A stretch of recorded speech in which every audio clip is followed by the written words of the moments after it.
Shalom Vrahá, bom dia para todos. Nosso querido Rabino Gloiber está criando um Sidur, que será em breve lançado junto à sua editora Unig Torá. E hoje, nessa aula de hoje, ele vai explicar para nós o que é o Sidur, o que são as rezas, a ordem das rezas, e para a gente ficar inteirado e saber direitinho como que a gente faz, como que a gente usa o Sidur, que é algo tão comum na vida diária de um judeu. Bom dia, Rabino. Shalom Abraha, bom dia para nossa querida diretora Rivka Chaya e o querido marido Hillel. Bom dia, Shalom Abraha. Shtabach Shamalat. E o assunto do Sidur é o seguinte: eu fui professor em Israel durante 18 anos e principalmente professor de Aleph Beis, isso é chamado de Melamed Dardake, que eu ensinava as crianças a ler desde a letra Aleph e terminava o ano eles rezando do Sidur. Então, essa era a minha programação de estudos anual. Teve um ano que eu fui considerado o melhor professor de Israel. Fui o professor do ano. Saí no jornal, tudo, tem esse jornal aqui. E a jornalista, ela iria fazer uma reportagem sobre um maternal de crianças superdotadas e sobre a tradição judaica de uma criança a partir de 3 anos de idade estudar as letras, estudar a ler e terminar o ano lendo do Sidur, rezando diretamente do Sidur. E ela iria dizer assim que, olha, para nós, Estado de Israel, tem o jardim da infância de crianças superdotadas que eles aprendem a ler com 3 aninhos de idade, e os judeus religiosos, qualquer criança com 3 anos de idade já sabe ler. E a minha classe foi escolhida, que todas as crianças estavam já nesse nível, era antes de terminar o ano, não é que ela chegou no final do ano. As crianças na nossa classe já no meio do ano já sabiam ler do Sidur, já estavam lendo do Sidur. Então, o que acontece? Aparentemente, quando você ouve uma história dessas e depois você vai comprar um Sidur numa loja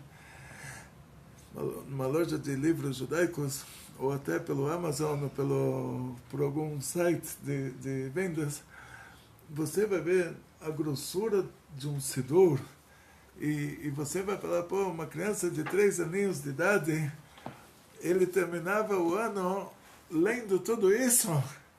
Não. Então, temos que entender o que é um Sidur.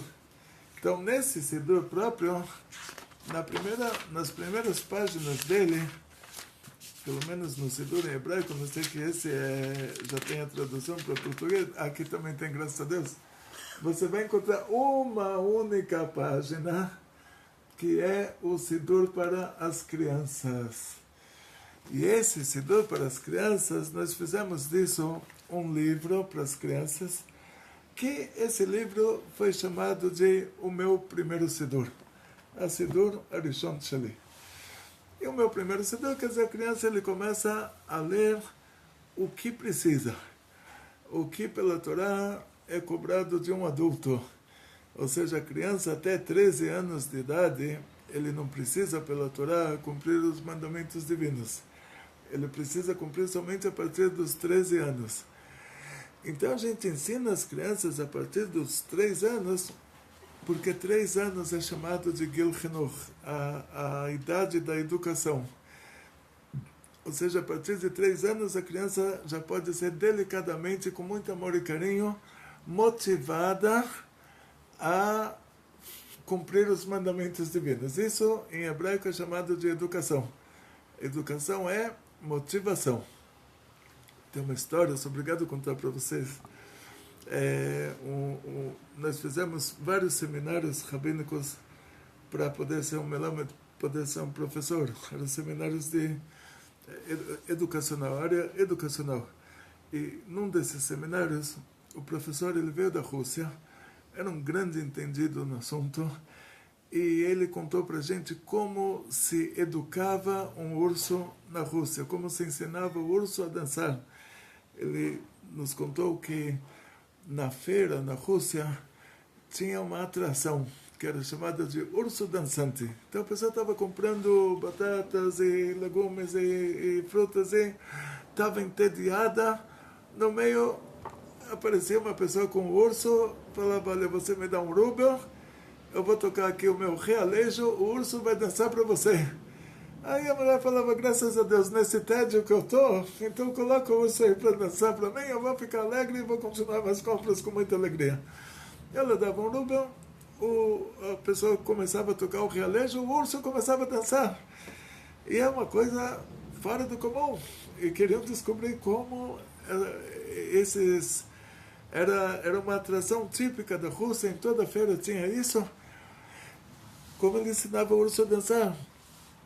Então, descobriram que essa pessoa, Deus me livre, ele pegava esse ursinho pequenininho, que naquela época o urso não estava no zoológico, eles tinham ursos à solta, né? Como nos Estados Unidos, acho que até hoje. Então, ele pegava um ursinho pequenininho, empurrava esse urso para uma sala cheia de brasas e começava a tocar o realejo. O urso, coitado, começava a pular de dor e tirava o urso, esperava cicatrizar. Depois de que cicatrizava as feridas, de novo, jogava o urso naquela sala cheia de brasas, o urso começava a pular e a pessoa tocando aquela mesma música no realejo. Terceira vez que ele fazia isso, o urso já estava absolutamente traumatizado. Cada vez que a pessoa tocava o realejo, o urso começava a pular. E a coitada na feira achava que o urso, que fofo, que ele está ouvindo a música, ele está dançando. Não, ele está ouvindo a música, ele está sentindo a dor das brasas embaixo do pé dele, ele está pulando de dor. Então, esse grande professor, ele falou para a gente, era um dos rabinos que ensinaram Torá na Rússia sem ganhar um centavo, e ainda no fim o governo mandou eles para a Sibéria porque eles transgrediram a lei, que era uma época que na Rússia tinham decretos que era proibido ensinar Torá, e olha, e ele ensinou para a gente o seguinte, ele falou, se vocês vão pegar no pé do aluno, cada vez falar para o menino, não, onde você está? Você já devia estar em tal página, você ainda está em tal página. Isso não é educação. É como a pessoa fazer com esse urso. Na hora que a música está tocando, o urso está dançando. Na hora que a música para de tocar, o urso para de dançar. Então, se você acha que dando bronca na criança, a criança vai rezar, mas você está vendo, você dá bronca, a criança reza. Mas na hora que você não dá bronca, a criança não reza. Na hora que ela sair de casa, ela for para o mundo grande, ela nunca mais na vida vai querer ouvir falar de reza. Sempre que ela ouvir o som da reza, ela vai sentir as dores do pai falando não, em cima as dores da cobrança. E ela não vai querer sentir essas dores. Então você tem que motivar a criança a gostar de rezar. Ou seja, se a criança reza bonito, você dá um presentinho, você dá um docinho, dá um chocolatinho, dá... Sempre que você ouve a criança rezando, você tem que elogiar, você tem que falar que lindo, olha como ele reza, que maravilha, que coisa fantástica. E isso vai deixar ele com saudade. Sempre que ele quiser se lembrar desses bons e velhos tempos, ele vai rezar com mais alegria. E vai se lembrar que quando ele era pequeno, quando ele rezava, o pai dele, a mãe dele, motivavam tanto ele, falavam tantas coisas boas para ele. Ele vai vincular a reza a coisas boas. O que acontece com a maioria de nós é que a pessoa saiu do Egito e levou o Egito junto. Ou seja, saiu de uma cultura onde o Deus é um tirano, onde a única coisa que esse Deus faz é cobrar. Quer dizer, tudo depende de nós, ele não ajuda a gente em nada, mas ele é cheio de cobranças. E quando a pessoa não faz o que ele está mandando, aí você vai ver que ele é o Todo-Poderoso. Aí ele vai te esperar na esquina e Deus me livre. Essa é a cultura da mitologia. Esse Deus não é o nosso Deus. Não é absolutamente o nosso Deus. Então, um dos detalhes que eu pedi para o nosso querido Hillel, que ele está fazendo a tradução e a transliteração do Sidur, pedi para ele colocar no Sidur os 13 princípios da fé judaica, com a nossa explicação detalhada, que uma das explicações é, na hora que você começa a rezar, você tem que se lembrar que você está rezando para Deus.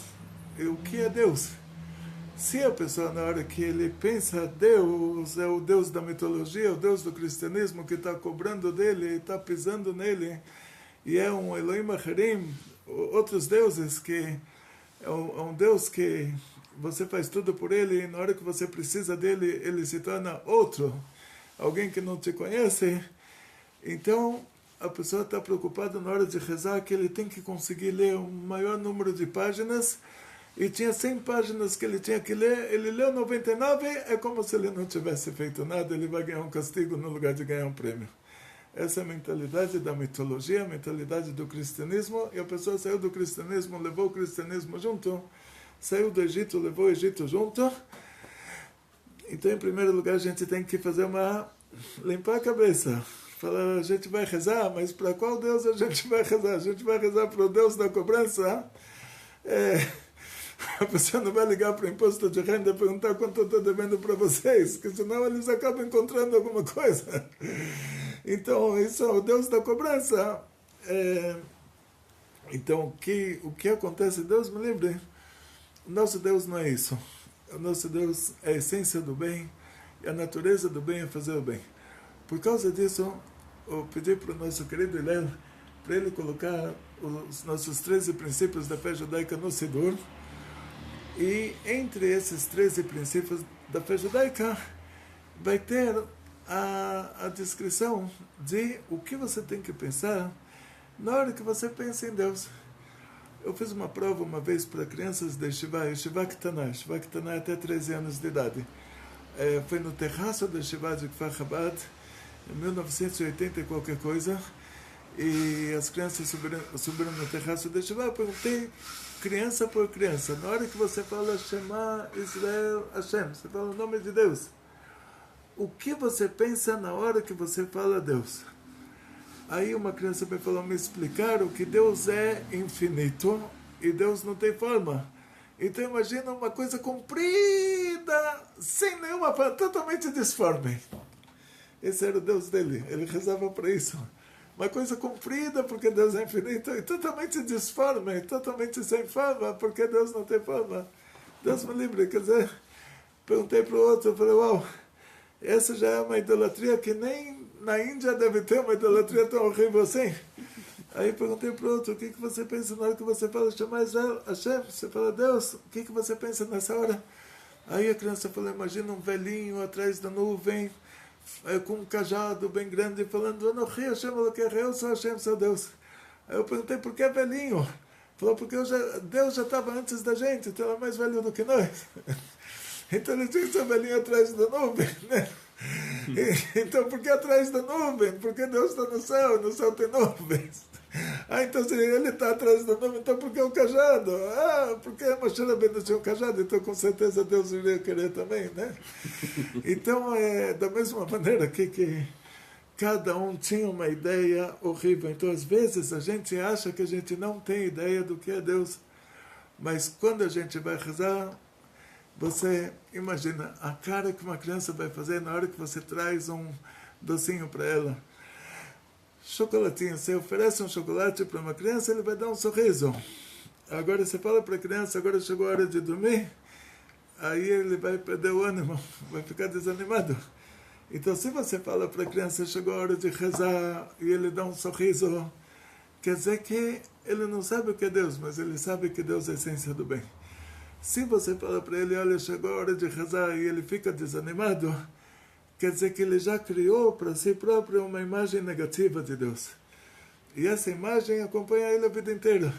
Aí quando ele é um adulto, na hora que ele vai rezar, ele não está feliz. Ele está sentindo, ele tem uma obrigação, na hora que ele termina de rezar, ele fala, ai, que alívio. Terminei a reza, que alívio. Graças a Deus, me livrei. Hoje eu já estou livre da reza. Então, o que causa isso para as crianças do Heider, em Israel, crianças judias, que nasceram em famílias judias religiosas, às vezes é um número tão grande de páginas do Sidur, que a criança, pela Halachá, ele não é obrigado a cumprir Torah Mitzvot, mas a gente tem que ensinar, motivando a criança. ensinando a criança que, olha, cada página que ele lê no Sidur, ele está ganhando. Ele está ganhando mais uma página, o crédito dele está aumentando. Então, para se chegar a isso, diz o Rebbe, está escrito sobre a terra de Israel, que Hashem falou para Moshe que a gente não vai conquistar a terra de uma vez. Está escrito, Me'at agarshenu mepanecha, que Hashem ele vai expulsar aqueles 7 povos que estavam lá pouco a pouco, penirbe alecha chayot hasadeh, para que não se aumentem contra vocês as feras do campo. Então, o argumento aqui de Hashem, Deus está falando para Moshe que ele vai expulsar de lá os goim, aqueles 7 povos que eram os povos mais armados do mundo, era 7 variações do Irã lá dentro de Israel. E Hashem vai expulsar eles de lá.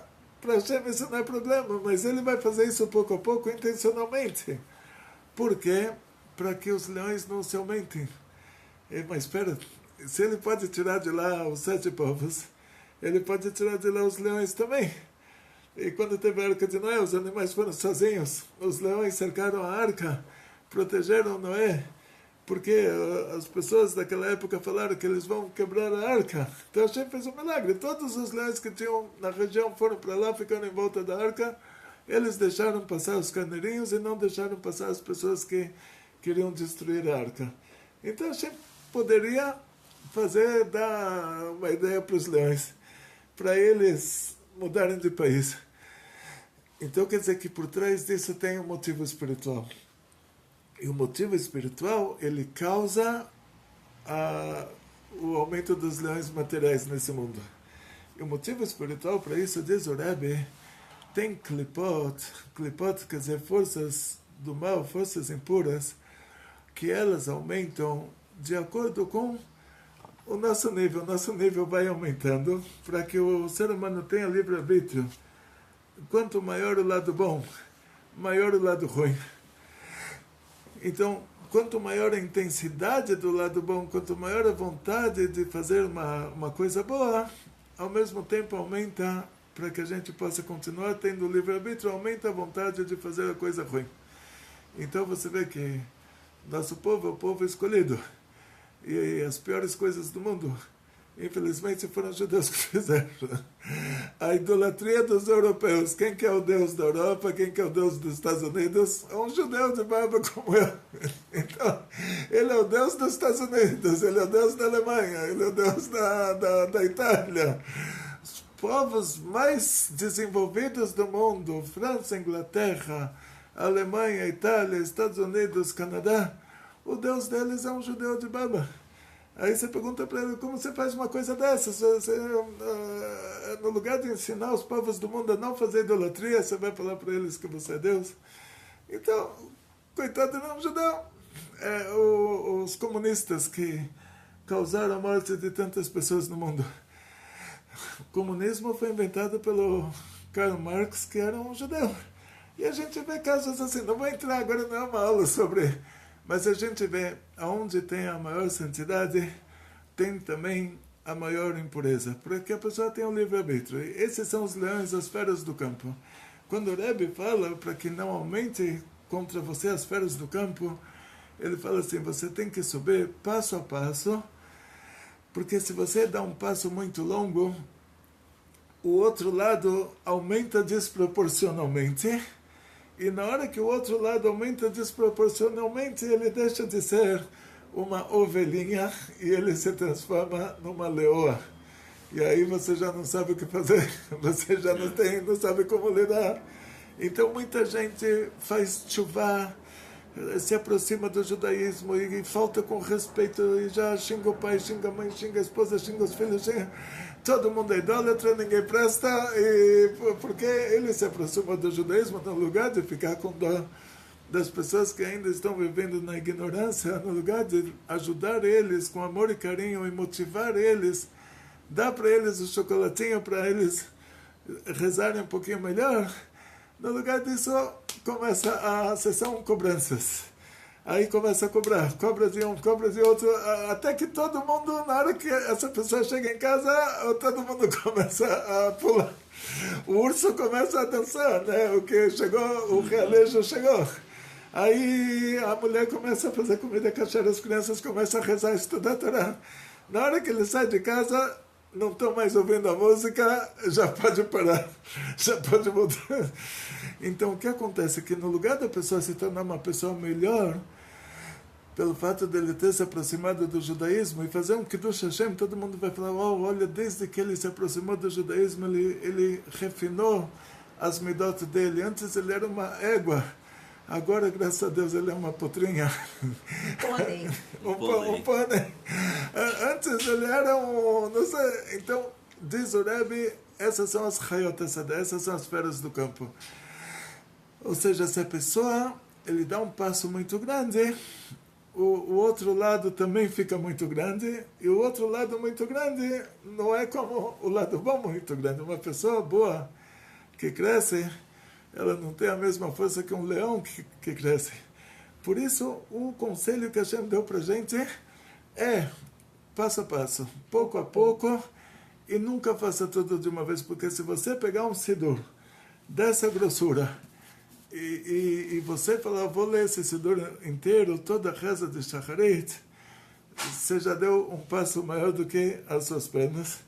E a consequência disso é que os leõezinhos do campo, eles crescem e no final você acaba não rezando. Se torna uma presa fácil. Se torna uma presa fácil. Aí o que acontece? Tem o Conselho de Titus, tem uma história conhecida. O Onkelos traduziu a Torá para aramaico, é a única tradução de tantas traduções para aramaico que nossos sábios fizeram. A única que foi determinada como tradução oficial foi a tradução do Onkelos, que ela foi colocada no Chumash, sempre ao lado do texto em hebraico. Tem a tradução para o aramaico, que era a língua falada na época do segundo Bet HaMikdash. E o Onkelos, antes dele se converter ao judaísmo, ele foi para um centro espírita da época, ele não sabia que era proibido fazer isso, invocar mortos. Ele invocou o tio dele, o Titus. Titus era imperador de Roma que destruiu o Bet HaMikdash. Eles fizeram um verdadeiro holocausto na época. E esse Titus, o Onkelos pergunta para ele, você me aconselha a me converter ao judaísmo? Ele fala, não te aconselho, por quê? Porque os judeus têm muitos mandamentos, você não vai conseguir fazer tudo, então não faz nada. E esse é o conselho do Titus. O Hitler da época, conselho do Hitler. O Hitler da época, que era o Titus, ele falou, olha, ou tudo ou nada. E no judaísmo não, é passo a passo. E é proibido tudo. Porque se você tentar tudo e você conseguir chegar a 99%, no final você vai fazer nada e no final você não vai rezar mais nada. Quer dizer, você vai pegar um Sidur dessa grossura, vai querer rezar tudo, não vai conseguir. Vai ficar frustrado. Vai ficar traumatizado.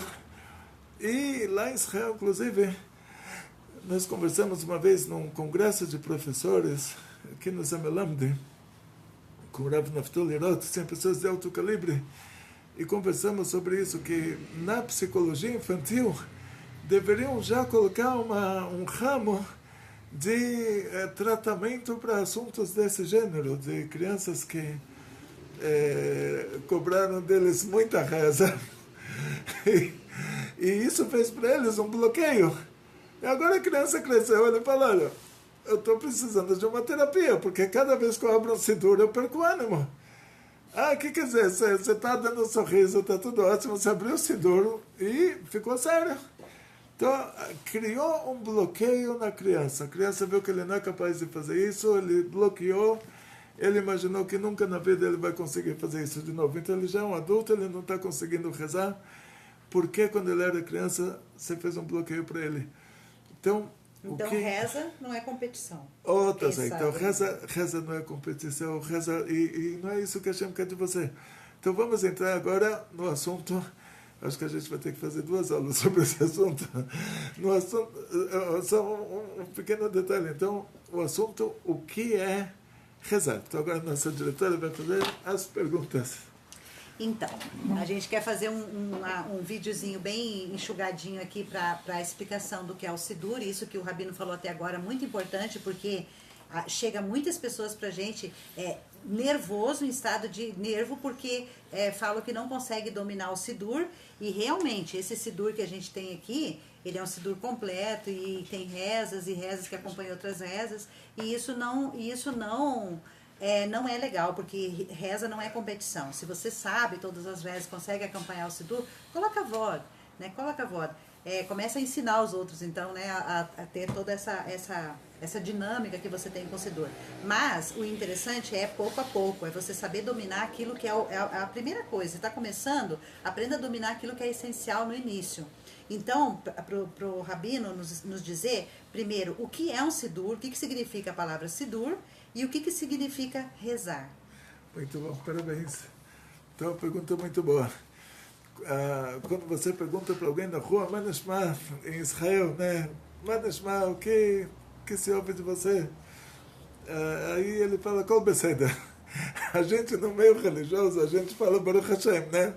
Fala, graças a Deus. Mas um israelense na rua, vai falar Kol Beseda. Tudo em ordem. Então, o que é esse Seder? Seder é ordem. O que é um Sidur? O Sidur é uma coisa colocada em ordem. Então, pela Torá, eu vou começar assim, um assunto prático. Você é uma mulher. Sou. Qual categoria de mandamentos divinos as mulheres têm que cumprir? Qual categoria? Sim, então temos duas categorias de mandamentos divinos. Uma categoria, mandamentos faça. Outra categoria, mandamentos não faça. Mandamentos não faça, proibido assassinar, proibido roubar, tanto os homens quanto as mulheres são obrigados a cumprir. Agora, dos mandamentos faça, uma parte desses mandamentos faça, eles são mitzvot aseshas man garma, mandamentos faça, que eles são causados pelo tempo, pelo horário. Então, colocar tefilin. O tefilin a gente coloca de dia, não coloca de noite. O tzitzit a gente coloca de dia, não coloca de noite. Esses mandamentos faça, que tem um horário determinado, as mulheres estão liberadas. Então, as mulheres, pela Torá, elas são obrigadas a rezar. Mas, peraí, a reza, então, se a reza não é um mandamento faça, que tem um tempo determinado, então o que é a reza? A gente sabe que tem reza de Shacharit, que é a reza da manhã, tem reza de Mincha, que é a reza da tarde, reza de Arvit, que é a reza da noite. Que reza é essa que as mulheres são obrigadas a fazer? Uma reza que não tem um tempo determinado? Diz o Rambam, reza pela Torá não tem horário. É você pedir para Hashem o que você precisa na hora que você precisa. Isso é rezar. Você acorda de manhã, você vê que o seu sapato já está chegando na reta final. Você olha para cima, fala, Hashem, você está com um problemão. Seu filho aqui está precisando de um sapato. Então fala, Hashem, mas eu tenho certeza que você vai conseguir resolver isso rápido, que você é o Todo-Poderoso, você consegue fazer qualquer coisa. Isso para você é uma coisa simples. Então, Hashem, por favor, me dá um sapato. Isso é, pela Torá, é rezar. E, por causa disso, sendo que a reza não tem horário, na hora que você se lembra de alguma coisa que você precisa, você pede para Hashem. Então, não tem horário fixo, é qualquer hora da noite, qualquer hora do dia. Por isso, mulheres são obrigadas a rezar também. Então, reza pela Torá é você pedir para Hashem o que você precisa, na hora que você precisa. As pessoas na época do primeiro Beit HaMikdash, eles sabiam, eles eram pessoas de alto nível, eles sabiam o que eles precisavam, eles sabiam a frequência que eles precisavam pedir isso. Depois da destruição do primeiro Beit HaMikdash, perdemos nossa identidade. Mudamos para a Babilônia, aprendemos aramaico, que era a língua da Babilônia. Decaímos um pouco. E aí os Anshei Knesset Gdolá, que são 120 sábios e profetas, que viveram na época entre a destruição do primeiro Beit HaMikdash e a reconstrução do segundo Beit HaMikdash, eles fizeram começaram, então lá começou o Sidur. Começou o Sidur. O que é o Sidur? É um cedro, é uma ordem. Eles falaram assim, você simplesmente esqueceu do que você precisa. Você precisa de Mashiach, você precisa de Geulah, você precisa que Hashem construa Yerushalayim. A gente está aqui na exílio da Babilônia, virou exílio do Irã, exílio da Pérsia. A Babilônia destruiu o Beit HaMikdash, levou a gente para o Iraque, depois chegaram os persas, a gente virou cidadão iraniano. Então eles falaram, olha, a gente precisa de Geulah, redenção, precisa de Mashiach, precisa que Hashem construa Jerusalém, precisa que Hashem coloque nossos juízes de volta, não como hoje que eles querem impor lá em Israel, esses juízes da elite lá e todos que vão protestar, isso agora virou moda, né? Todos os noticiários internacionais estão falando sobre protestos. Protestos está causando a maior separação entre o nosso povo e os nossos inimigos estão se unindo. Ontem o presidente de Israel ele falou que agora a próxima guerra vai ser Rav Zerati. Rav Zerati quer dizer, vamos ser atacados por todos os lados ao mesmo tempo. Aqui quer dizer, ele usou essa palavra, que é a união dos inimigos, né? Usou um termo em hebraico que é um termo de os inimigos se unindo para atacar. Os inimigos se unindo contra nós, a gente se dividindo. Sim. Então, na prática, os Anshei Knesset Agdolá, o que eles falaram é o seguinte, que a gente esqueceu o que a gente precisa e também nós esquecemos a frequência que nós precisamos disso. Então, eu vou perguntar para alguém hoje na rua, vou te dar uma brachá, te dar uma bênção. Você precisa de saúde? Qualquer pessoa vai me falar, Rabino, saúde eu já tenho, me dá uma brachá para dinheiro, para ter muito dinheiro. Eu vou falar para ele, mas olha, dinheiro também que você já tem. Ele vai falar, não, mas quanto mais melhor. Eu coloco na Suíça, guardo em algum lugar, não tem problema. Aí, o que acontece? A pessoa esqueceu que ele precisa de saúde, que sem a saúde ele não vai conseguir usar esse dinheiro. E a pessoa esqueceu que ele precisa de dinheiro até. Então você pergunta para ele, não, você quer uma brachá? Ele fala, olha, eu sofro tanto dentro de casa, me dá uma brachá para Shalom Bait. Não, mas se você tiver um dinheirinho, você compra um presentinho para a esposa, ela acalma um pouco, né? Ele até esqueceu que ele precisava de dinheiro também. Então, assim, os Anshei Knesset Agdolá, eles fizeram uma ordem, um seder, do que a gente precisa, qual é a frequência que a gente precisa pedir, e o que a gente vai, quando você vai pedir alguma coisa, sua criança vem te pedir alguma coisa que ele precisa. Então, primeiro a criança chega e fala, ai mamãe, você é tão legal, e você é tão boazinha, e você sempre me prepara sanduíche de manhã, então por favor me faz um sanduíche agora que eu estou com muita fome. Então eles escreveram, e depois um muito obrigado na saída. Eles determinaram então, como você tem que, por motivos de educação, antes de pedir muito dinheiro, muita saúde, muito sucesso, felicidade judaica e toda a família, grandes milagres em grande estilo. Primeiro você fala, olha, shalom, brachá. Toca no coração. Meu Deusinho querido, você é tão legal. Você sempre me faz tantos milagres, você sempre me dá tanta coisa. Então, graças a Deus, enquanto eu estou vivo, vou continuar pedindo. Então, tem uma história no paraíso que o Adão, eles tinham uma mitzvah, não podia comer a fruta do Etz Hadat. Aquilo causaria a morte no mundo, então seria como assassinatos. Aquilo, Deus me livre, imagina assassinar o mundo inteiro, imagina acionar uma bomba atômica que destrói o mundo inteiro. Então, o homem viveria eternamente, e ele comeu a fruta do Etz Hadat, ele trouxe a morte para o mundo, para si próprio e para todo mundo. E Hashem falou para ele, porque ele fez isso? por que Hashem perguntou por que ele fez isso, para ele falar desculpa, e Hashem ia desculpar ele. Aí ele falou, eu sou perfeito, você é que não presta, olha a mulher que você me deu, vai fazer tshuva. Mas você tem que se arrepender do que você me causou, você me estragou a vida, você me deu uma mulher que não presta. Você me estragou a vida. Então Hashem perguntou para a mulher, por que você deu a fruta para ele? Ela falou, eu sou perfeita, você que não presta, você que, olha, você colocou uma cobra aqui no paraíso, você acha que eu iria fazer uma coisa dessas, colocar uma cobra no paraíso? Vai fazer tshuva que você colocou a cobra no paraíso. Então os dois lá, cada um falou para Deus que Deus tem que se arrepender do que ele fez, Adão falou para Deus, eu tenho que se arrepender de ter me dado essa mulher, e você que me causou isso. A mulher falou, você tem que se arrepender que você colocou a cobra no paraíso. Ninguém se arrependeu de nada, e eles jogaram a culpa um no outro. Então Hashem, para o Adão, deu um castigo, porque ele não se arrependeu, não fez tshuva, então recebeu uma retificação.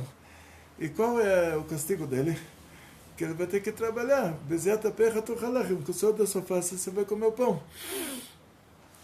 Você vai trabalhar duro. O suor da sua face, quer dizer, você não vai trabalhar mal, ele vai trabalhar duro. Aí para a mulher, Hashem falou para ela que com muito sofrimento, a palavra lá é nervosismo, né? Be'etzev é uma linguagem de nervosismo, você vai dar luz a crianças. Quer dizer, com muita tensão. Mulher, quando chega na reta final, não tem como voltar atrás, não tem como escapar. Sim. Com muita tensão, você vai dar luz. E para a cobra, Hashem falou para ela, você vai comer o pão. Aí a gente está aqui, nossa ONG é exatamente próxima ao Instituto Butantan, o maior zoológico de cobras de toda a América Latina. E a gente vai fazer uma visita para o Instituto Butantan e vamos perguntar qual é a cobra que come pó. Aí vão te falar, se você der para a cobra comer pó, a cobra morre. Então, da mesma maneira que com o suor da sua face, não é você esfregar o pãozinho na testa e depois comer. Da mesma maneira que com nervosismo você vai dar luz, não quer dizer que ela não pode pegar uma anestesia antes do parto, mas a cobra, o que está por trás disso, o que quer dizer que você vai comer pão? Então Deus está dizendo para a cobra, a sua comida, que é o principal na sua vida, ela vai ser encontrada em qualquer lugar gratuitamente, da mesma maneira que o pão é uma coisa que é encontrada em qualquer lugar de graça. Porque Deus deu, no lugar de dar um castigo para a cobra, deu uma bênção para ela. O que ele está dizendo para ela é o seguinte, quando o homem estiver trabalhando duro e não estiver ganhando o suficiente, ele vai rezar, ele vai falar, Hashem, agora eu já fiz a minha parte, agora você faz a sua. Agora você me ajuda, seu filho aqui está no desespero, eu entendo que você está sofrendo por causa disso, então eu quero que você sofra menos, me ajuda. Então, na hora que ele estiver desesperado, porque ele tem que trabalhar duro e não consegue, ele vai pedir. Na hora que a mulher estiver chegando na reta final para dar luz, ela sabe que ela não tem como voltar atrás, ela vai rezar. Mas a cobra, Hashem não queria ouvir a reza da cobra. Então Hashem falou, olha, você pega todo o dinheiro que você precisar, pega tudo de bom, onde você chegar você fica rico. A sua parnassá, o seu sustento vai ser encontrado gratuitamente em qualquer lugar do mundo. Você nunca na vida vai precisar rezar, porque eu não quero ouvir essa voz. Esse que é o detalhe aqui, tão importante. Quer dizer, Hashem quer ouvir a nossa voz. Hashem não quer ouvir a voz da cobra, mas a nossa voz ele quer ouvir. Por isso que o homem trabalha duro, por isso que a mulher sofre com as crianças, depois que as crianças nascem também, porque Hashem ele quer ouvir a gente. Então a gente, as pessoas geralmente saíram do Egito, levaram o Egito junto, eles acham que, olha, quem sou eu? Deus não quer ouvir a minha voz. Então o que é você? Você é a cobra do paraíso ou você é um ser humano?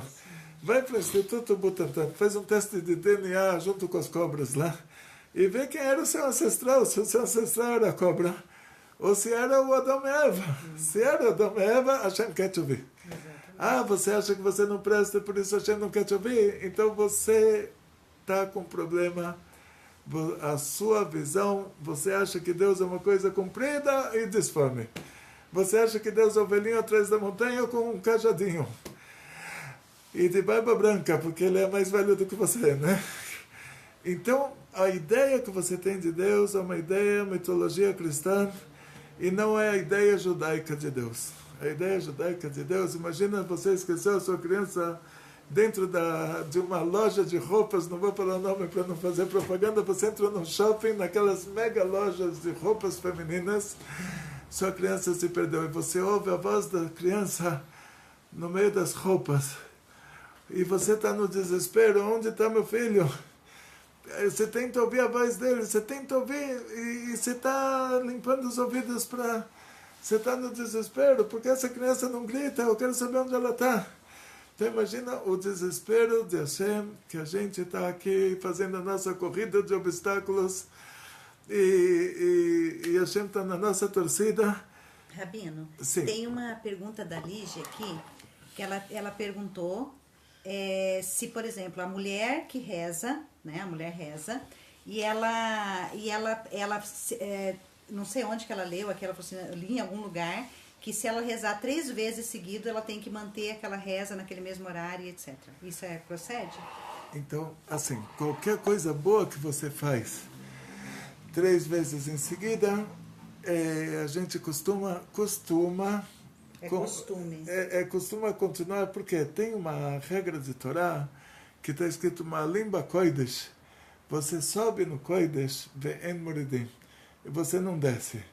Então, pela Torá, nós temos o Birkat Hamazon, que é, depois que a gente come pão, a gente tem que agradecer. Essa reza chamada Birkat Hamazon, a bênção da comida, que a gente fala depois que a gente come pão, é uma reza da Torá.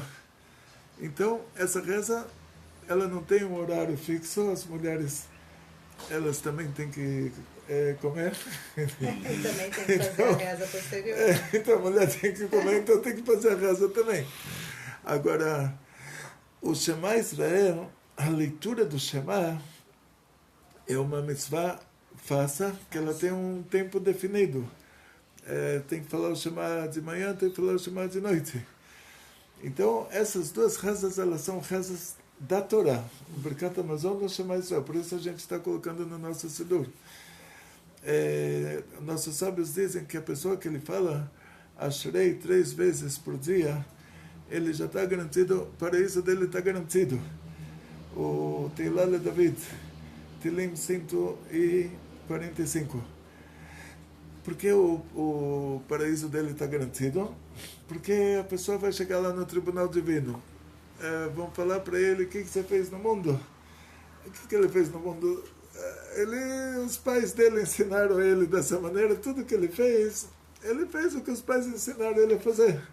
Então ele não é culpado pelo que ele fez.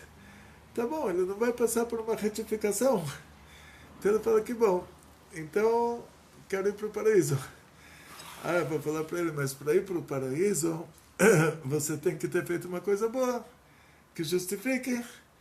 Então, sobe lá o canibal da ilha de Papua, o outro canibal matou ele, comeu o fígado dele, não sei. Ele, coitado, foi morto, comeram o fígado dele, chegou lá em cima no paraíso. Não, dessa vez o vizinho, a outra tribo lá conseguiu te matar antes de você matar ele, tá bom. É um canibal numa tribo de canibais, ele vai ser julgado, coitado, ele estava fazendo só o que os pais ensinaram. Ele não optou por ser um assassino. Então, não tem como incriminar ele não teve o livre-arbítrio, não teve a opção de saber que ele está fazendo coisa errada. A outra tribo fazia isso, a tribo dele fazia isso. Vou falar para ele, olha, você não vai receber o castigo por ter matado a pessoa da outra tribo e comido o fígado dele. Aí ele vai falar que bom, então graças a Deus não vai receber castigo nenhum, tudo que ele fez foi por ignorância, então ele quer ir para o paraíso. Aí eu vou falar para ele, para você ir para o paraíso, você tem que ter feito uma coisa que justifique, uma coisa boa, e coisa boa você não fez, você não vai receber um castigo pelas coisas que você fez errado. Nosso patriarca Abraão, antes dele descobrir Hashem, ele rezou para o sol, ele viu que o sol se pôs, ele rezou para a lua, viu que a lua de manhã desapareceu. ele não recebeu um castigo por ter rezado para o sol, por ter rezado para a lua. Pessoas aí vão para católico, depois protestante, tenta isso, tenta aquilo, até chegar no judaísmo. Ele não vai receber um castigo por ter rezado na igreja, que essa foi a educação que ele recebeu. Mas quando ele chega lá em cima, depois dos 120 com saúde de 20, vou falar para ele, mas para ir para o paraíso você tem que justificar. Dizem nossos sábios, a justificativa mínima é você está lá, você fala, eu falei o Tilim 145 ou 3 vezes por dia. Então a gente fala 2 vezes no Shacharit, 1 vez em Minchá. Dizem nossos sábios, você falou esse Tilim 3 vezes por dia, a gente chama isso de Ashrei, porque é acrescentado o versículo Ashrei Shvei Betecha antes desse Tilim 145. Você falou isso 3 vezes por dia, o seu paraíso está garantido. Então nós colocamos esse Tilim também, o Ashrei, colocamos no nosso Sidur. O Shema Israel, que é a reza da Torá, colocamos no nosso Sidur. Birkat Hamazon, que é a reza da Torá, colocamos no nosso Sidur. Agora chegamos no Shemona Esrei. Então, Shemona Esrei não é a reza da Torá. A reza da Torá é você pedir o que você precisa na hora que você precisa. Então, essa reza chamada de Shemona Esrei, chamada de 18. Shemona Esrei, em hebraico, número 18. E ela também é chamada de reza da Amidah. Porque é a única reza que você, pela Torá, você tem que falar ela em pé. As outras rezas, o Birkat Hamazon, que é da Torá, a bênção posterior às refeições, tem que falar sentado. Shema Israel, de acordo com o Beit Hillel, que é a Halachá na prática, você fala do jeito que você quiser, quer falar de pé, fala, quer falar sentado, fala. Mas a Amidah, somos obrigados a falar em pé, a tal ponto que num país onde a pessoa sabia qual cobra era venenosa, qual não era, tipo, aqui está na moda já vender jiboia no pet shop, né, que a pessoa compra uma pequena jiboia, leva para casa para criar. Então imagina, ele está rezando em casa e a jiboia se enrosca no pé dele, mas uma jiboiazinha, né? Não uma que consegue quebrar os ossos dele. Não uma sucuri. Uma cobrinha. Então nesses lugares que era normal a pessoa brincar com cobras, ele reconhecia qual cobra era venenosa, qual não era. Se a cobra se enroscou no pé dele, e ele sabe, ele reconhece perfeitamente. Hoje a gente não tem mais essa sabedoria. Hoje qualquer cobra que se aproxima, você sai correndo. Sim. E eu te falo de experiência própria. Quando eu era pequeno, meu hobby era caçar cobras. Uau. E eu ganhei do Instituto Butantan, cacei uma jararaca, coloquei ela numa lata de leite em pó vazia, e minha mãe achava que a lata estava cheia, e ela abriu a lata, ela viu a jararaca, ela fechou. Ela falou, ai, meu filho está vivo, não acredito. Então o senhor não tem medo de cobra? Nenhuma? Não, hoje eu já traumatizou. Estou fazendo hoje 64 anos no português? No português, então já fiquei mais consciente. Então, do perigo. Antigamente eu não estava consciente, não imaginava que era tudo isso. Mas assim, tive muita experiência com cobras. Então quando era pequeno, eu sabia qual cobra era venenosa e qual não era. Hoje eu já não me lembro mais, já se passaram 50 anos. Sim. Até os 14, assim, pelo menos, eu caçava cobras ainda. Depois comecei a me interessar, assim, me dedicar mais profundamente a coisas mais importantes. Mas, assim, até de 10 ou 14 eu cacei um monte de cobras. Então, de qualquer maneira, hoje nem tem mais cobras na cidade, né? Antigamente tinha bastante. Agora já para encontrar uma cobra é difícil. Mas, assim, pela Halachá, se a pessoa vive numa situação dessas, que ele sabe qual cobra é qual, que hoje já a geração Z já não sabe qual cobra é venenosa e qual não é, então a gente tem que fugir de qualquer cobra, mas naquele país que você conhecia as cobras, você convivia com as cobras e você sabia que essa cobra que se enrolou no seu pé, no meio da reza da Amidah, da reza do Shemona Esrei, não é uma cobra venenosa, você não deve se mover, deve continuar a reza. Então, por isso ela é chamada reza da Amidah. Você tem que estar de pé, e dizem nossos sábios, até se uma cobra se enrolou no pé dele, ele tem que continuar em pé. Sem distração. Mas que não seja o perigo de vida, né? Não seja a cobra venenosa. Então, para dar um ênfase, então essa reza do Shemona Esrei, então as mulheres não seriam obrigadas, porque uma mulher, ela, pela Torá, ela é obrigada porque a reza não tem um tempo determinado. Ela pede o que ela quer na hora que ela precisa. Só que, sendo que nossos Sem falar sábios... que não tem a mulher, ela não tem a cobra, né, enrolada na perna, mas ela pode ter um bebezinho ali, mamãe. Isso, então se chorando. fosse cobrar da mulher rezar com minyan, com 10, aí ela, qualquer mulher, ela ia falar para o marido, olha, você vai cuidar das crianças, eu não vou... ia dar, Deus me livre, muitas brigas em casa. Então a mulher, pela alahá mesmo, a mulher tem que rezar, porque os nossos sábios, os Anshei Knesset Gdolá, eles fizeram um decreto de falar essa reza da Amidah, que é a reza do Shemona Esrei, das 18 bênçãos, baseada nisso, que por meio disso você está pedindo o que você precisa na hora que você precisa, você tinha esquecido que você tem que pedir saúde de manhã, você tem que pedir saúde de tarde, você tem que pedir saúde de noite, você tem que pedir dinheiro de manhã, dinheiro de tarde, dinheiro de noite.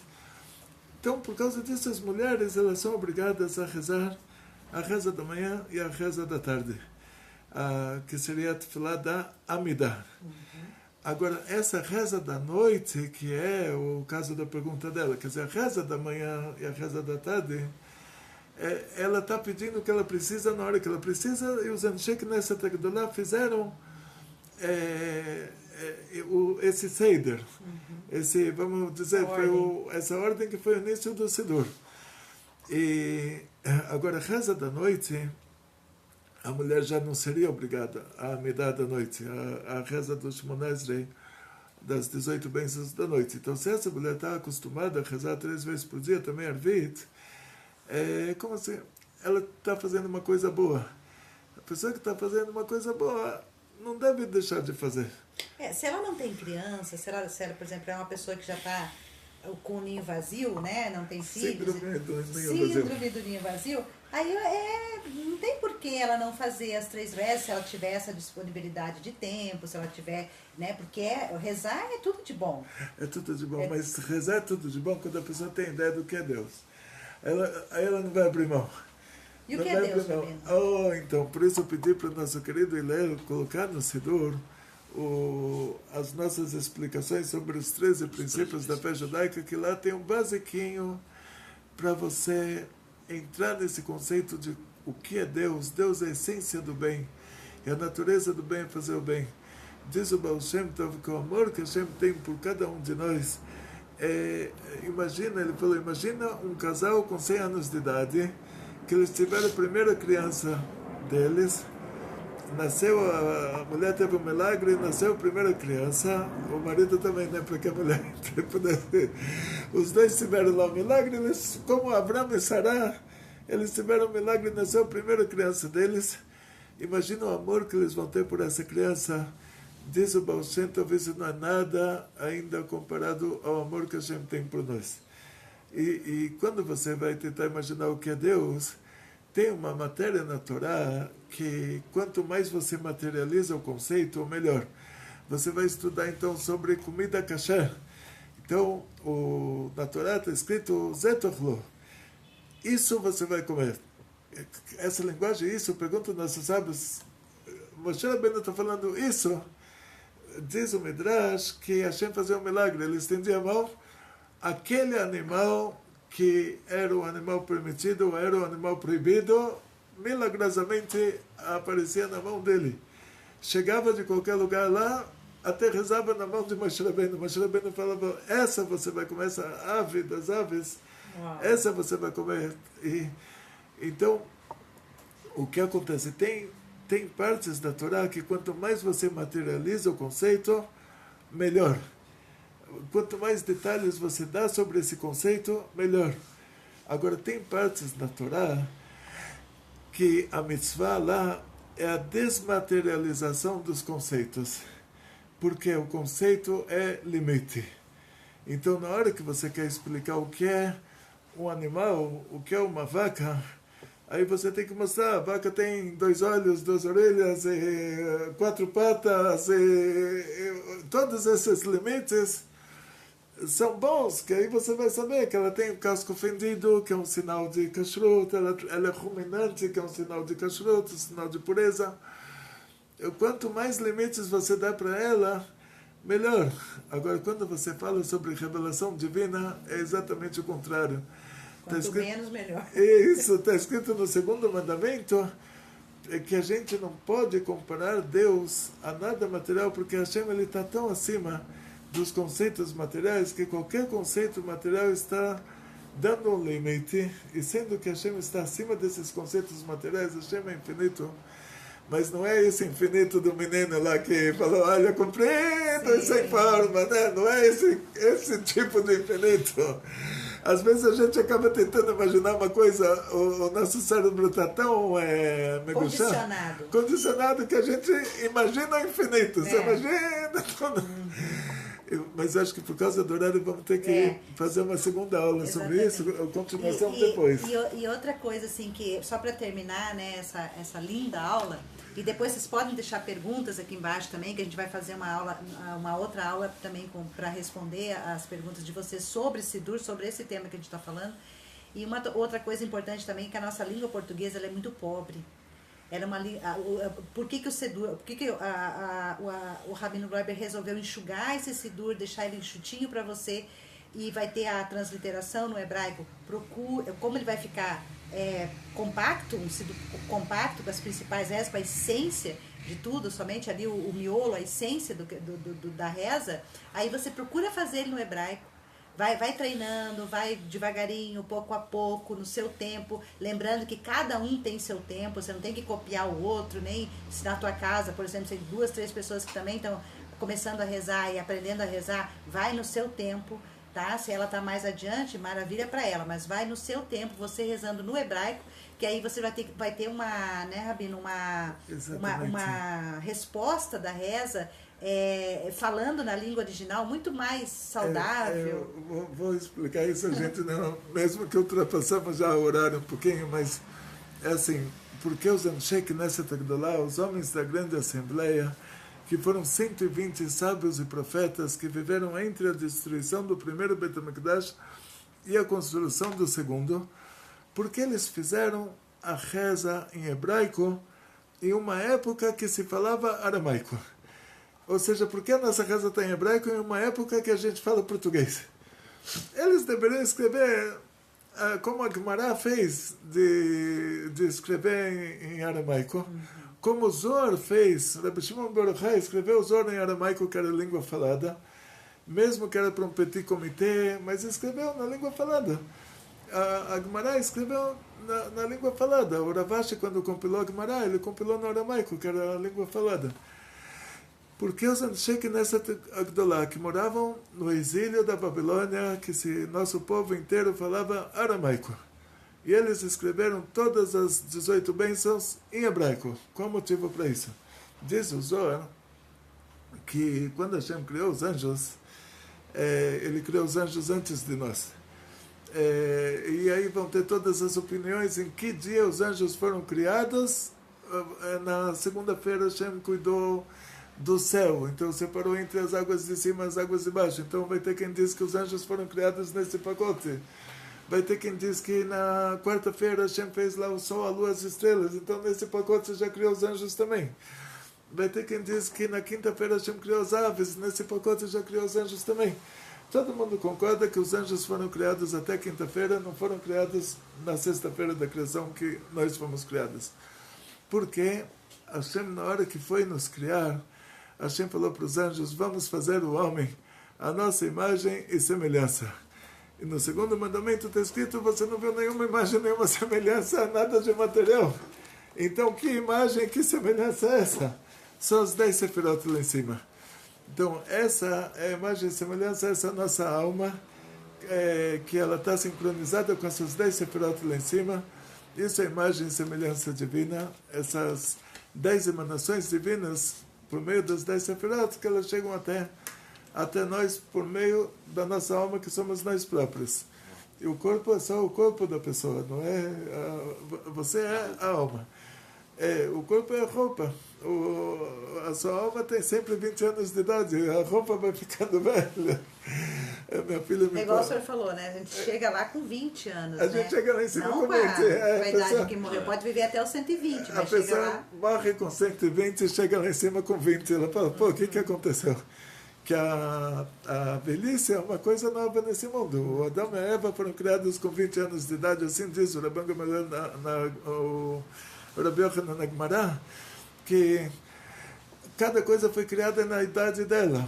Então, da mesma maneira que uma pedra adulta é uma pedra de milhões de anos, uma árvore adulta é uma árvore de 1000 anos, uma pessoa adulta é uma pessoa de 20 anos. Então, Hashem criou já o homem e a mulher com 20 anos de idade. Então, se o cientista estivesse no paraíso, com todo esse equipamento que eles têm, eles iam pegar uma pedra lá, falar, essa pedra tem 1 milhão de anos, ela acabou de ser criada. Iam entrevistar o Adão e a Eva e falar, pera, a gente imaginou que ia ter 2 nenezinhos recém-nascidos. No lugar disso, tem 2 pessoas de 20 anos. Porque 20 anos no judaísmo é a idade adulta.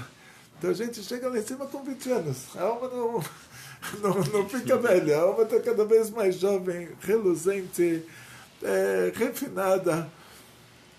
Então, na prática, quando a gente se aprofunda nesse tema da reza, quando Hashem falou para os anjos, vamos fazer o homem a nossa imagem e semelhança, que são as 10 sefirot lá em cima, as 10 a revelação divina em 10 categorias diferentes, e depois a gente fez o homem sozinho.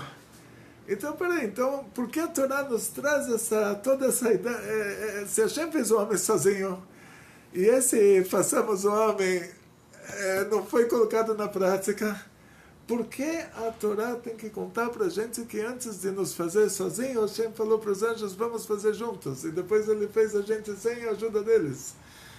Porque, diz Rashi, explica, daqui a gente vê a humildade divina, por causa que os anjos, eles estariam interligados, eles seriam as nossas babás, eles seriam responsáveis por nós. Por causa disso, Hashem deu uma satisfação para eles antes de fazer a gente. Vocês vão trabalhar duro, vocês vão ser responsáveis por essas pessoas, então chegou a hora de fazer o neném, chegou a hora de fazer o homem.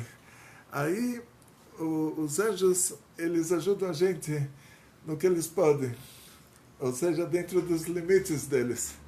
E quais são os limites deles? Que, sendo que lá em cima toda emanação divina que se revela por meio de letras, ela é nessa linguagem, a língua santa, Lashon HaKodesh. Quando Deus criou o mundo, Deus não falou Fiat Lux, ele falou Yehi Or. Então os anjos, eles têm esse limite que é a língua santa. Quando a gente reza na língua santa, eles falam, ai, eu sou babá aqui, eu vou ajudar o meu neném.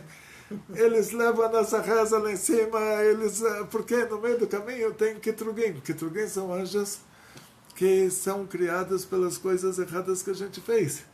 E eles são a torcida contra nós. Então esses anjos a nosso favor, eles vão lá, vão levar nossa reza, apresentar nossa reza, eles vão ser os nossos advogados da defesa lá em cima. Eles têm esse limite que é a língua santa. O anjo, quando você fala o Kaddish em aramaico, eles não entendem. Então, a não ser anjos do primeiro escalão lá, que o Gabriel, o Rafael, o Michael, mas esses anjos que ajudam a gente, que são os anjos do segundo escalão, do terceiro escalão, só fala hebraico. Esses é só a língua santa. Então, por causa disso, os Anshei Knesset Gedolah fizeram a reza na língua santa, mesmo que as pessoas não entendiam o que elas estavam falando. Elas falavam aramaico, elas rezavam sem saber o que elas estão rezando. Por causa dessa ajuda dos anjos, que são os nossos advogados, estão apresentando o nosso caso na frente. E uma das coisas que eu fiz, não é o caso do Rabino, logicamente, porque graças a Deus, né, ele sempre falou hebraico. Particularmente eu fiz, por não saber falar o hebraico, quando eu comecei a rezar no Sidur, eu li muito em português. Tirando, logicamente, essa tradução que a gente tem do eclesiástico aí, que é nós, vós e ó Deus, essas coisas, eu fui tirando tudo, eu não conjugava verbo, mas eu fui entendendo tudo no português, e aí depois eu comecei no transliterado, para eu saber o que eu estava rezando no transliterado. Então eu comecei assim, eu fui no português, que era a língua que é a minha, que eu entendia, e depois eu fui no transliterado. Então, para quem está começando, assim como eu, e não tenha medo de errar, tá? Não tenha medo de errar. Assim como tem aquela que a gente fala no grupo, né, que não tem pergunta boba, tem bobo que não pergunta. Então, assim, não existe erros. Os anjos sabem, a Kadosh Baruch Hu sabe que você está aprendendo, o Rabino sabe que você está aprendendo, então todo mundo sabe que você está aprendendo. Então, errar é consequência desse caminho aí, que mais adiante vai ser com perfeição, se Deus quiser, sabendo falar direitinho. Mas eu não tenho medo de errar. Eu falo, eu sei que eu estou falando errado, mas eu falo mesmo assim, só para eu ir acostumando para até chegar no certo. Então, assim, é exatamente isso. Uma criança está falando errado, a mãe sabe exatamente isso. Acha fofinho. Então, você lendo hebraico errado, acha fofinho. O importante é fazer. Então, achei que nessa Tegdolá eles fizeram a reza em hebraico numa época que a gente não falava hebraico. Por causa dessa ajuda que a gente recebe falando a reza em hebraico. Então, vamos assim, passo a passo. A gente vai aprendendo. Então, no nosso Sidur vai ter o alfabeto em hebraico. E junto com isso, nós temos, para os amigos da ONG, o conteúdo exclusivo. Temos o nosso curso de hebraico para principiantes, que depois nós vamos começar a ler o Sidur nessas aulas de hebraico para principiantes. O nosso Sidur vai ser assim, só com as coisas essenciais. Vai ser o primeiro passo. Porque a gente falando o que precisa, nós estamos garantidos. É melhor falar o que precisa do que falar muito mais do que o que precisa e depois ficar no trauma que não conseguiu falar ainda tudo. Ficar perdido nas rezas, e depois não falar nada. Quer dizer, o tudo ou nada e também nada. Então a gente vai colocar no Sidur somente o que precisa, que é no Sidur hebraico, é o que eu ensinava, que é a primeira página do Sidur, que é o Sidur das crianças. Ele vai virar um livro inteiro, mas é o Sidur das crianças. Com mais alguns acréscimos, né, dos 13 princípios e tal. Sim. Então, agora vamos ter que continuar falando sobre esse assunto. Então, Atzlacha, Briut, Panassá, Bechefa, muito sucesso, muita saúde, muito dinheiro, felicidades judaicas de toda a família, grandes milagres em grande estilo. Agradeço ao nosso querido Léo, que ele está dia e noite trabalhando na tradução e na transliteração do Sidur. Olha, Rabino. Está se rasgando. O bom é que aprende, né? O bom é que aprende. Não, o negócio é que o problema todo é remover a linguagem eclesiástica. Sim. Meu amigo, esse tu, vais, vós, sois... Serviço. Hashem... Fala com Hashem, você. Pronto, só isso. Hashem vai entender. Está escrito é você. Atá é você. Não é tu estás longe de mim, longe de cima de um monte. Não existe isso. E hoje o Rav Glover, ele lembrou de uma coisa. Assim, o nosso Rebbe e David Ameller não utilizavam esses termos. Era assim, era uma conversa íntima entre os dois. Não tinha tu estás longe, vós. Deus, não existia isso. Então o Sidur está ficando maravilhoso. Opa, parabéns, está muito bom. E vocês vão amar. Estou fazendo de tudo para vocês amarem esse Sidur. Está rezando muito para fazer o Sidur. Rezar muito e com toda a kavaná, com toda a confiança, e vocês vão gostar. Amém. Muito obrigado para todos os amigos da ONG que nos dão apoio para continuar fazendo esse trabalho de divulgar o judaísmo verdadeiro. Que nem disse o Israel Rufino hoje. Hoje sim. Nosso querido Israel Rufino hoje disse, né? Vamos, muito obrigada por vocês, pelo Rabino, né, divulgar o judaísmo verdadeiro, né? Obrigada, Israel, obrigada a todos vocês que contribuem, que estão ajudando a se tornar realidade o Sidur. É como se vocês mesmos estivessem fazendo. Então, agarra essa mitzvah, faça mesmo, contribua para isso, porque esse Sidur vai correr o mundo. Meu primeiro Sidur. Muito obrigada mesmo. Muito obrigado. Atzlacha, Briut, Panassá, Bechefa. alle Bruches von alle Rebes, von alle Zeiten, alle Kavanas mit alle Pratim, Lemata Masrat Fahim, Banachem, Zanarebeche. Muito obrigado para todos.